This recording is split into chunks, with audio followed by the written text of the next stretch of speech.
Ritika breaking news చూస్తున్నాం. బంగాళాఖాతంలో మరో అల్పపీడనంతో ఏపీ ప్రభుత్వం అప్రమత్తమైంది. అల్పపీడనం ప్రభావంతో ఉత్తర కోస్తా జిల్లాలో పలు చోట్ల వర్షాలు కురుస్తుండటంతో హోంమంత్రి అనిత పలు శాఖ అధికారులతో సమీక్షించారు. అన్ని జిల్లాల్లో కంట్రోల్ రూమ్స్ ఏర్పాటు చేయాలని ఆదేశించారు.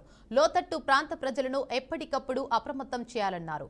క్షేత్ర స్థాయిలో అధికారులు అందుబాటులో ఉండాలని, సహాయక చర్యలకు ఎన్డీఆర్ఎఫ్, ఎస్డీఆర్ఎఫ్ సిద్ధంగా ఉంచాలని ఆదేశించారు. ప్రమాదకర హోర్డింగ్లు, కూలిన చెట్లను వెంటనే తొలగించాలని హోంమంత్రి అనిత దిశానిర్దేశం చేశారు.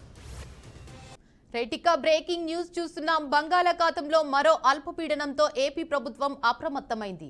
అల్పపీడనం ప్రభావంతో ఉత్తర కోస్తా జిల్లాలో పలు చోట్ల వర్షాలు కురుస్తుండటంతో హోంమంత్రి అనిత పలు శాఖ అధికారులతో సమీక్షించారు.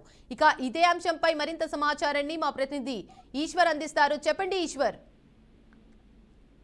ఏపీలో ఉన్న అన్ని జిల్లాల్లో విస్తారంగా వర్షాలు కురుస్తున్నాయి. వాయువ్య బంగాళాఖాతంలో ఏర్పడిన అల్పపీడనం కారణంగా దీని ప్రభావం మరొక 2-3 రోజుల పాటు ఉండే అవకాశం అయితే కనిపిస్తుంది. ప్రస్తుతానికైతే బంగాళాఖాతంలో ఏర్పడిన అల్పపీడనం బలంగా కొనసాగుతుంది. అది వాయుగుండంగా మారితే మాత్రం దీని ప్రభావం మరొక 1 వారం రోజుల పాటు ఏపీపై ఉండే అవకాశం ఉందని కూడా వాతావరణ శాఖ అంచనా వేసింది.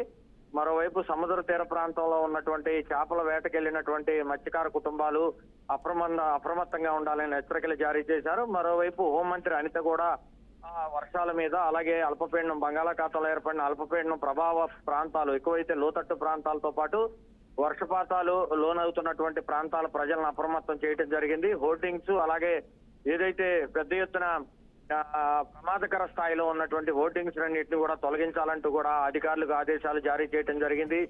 మరోవైపు అన్ని జిల్లా కలెక్టర్లను కూడా అప్రమత్తం చేయడం జరిగింది. లోతట్టు ప్రాంత ప్రజలు అప్రమత్తంగా ఉండాలని హెచ్చరికలు జారీ చేశారు. వాయువ్య బంగాళాఖాతంలో ఏర్పడిన అల్పపీడనం కారణంగానే వర్షాలు కూడా పెద్ద ఎత్తున పడుతున్న నేపథ్యంలో దానికి తగ్గట్టుగానే పెద్ద ఎత్తున రాష్ట్ర ప్రభుత్వం కూడా ఎక్కడికెక్కడికి టోల్ ఫ్రీ నెంబర్లు కూడా ఏర్పాటు చేయడం జరిగింది. తీర ప్రాంతంలో ఉన్న ప్రజలతో పాటు లోతట్టు ప్రాంత ప్రజలందరూ కూడా అప్రమత్తంగా ఉండాలంటూ కూడా హెచ్చరికలు జారీ చేయడం జరిగింది. Right, thank you for the update Eshwar.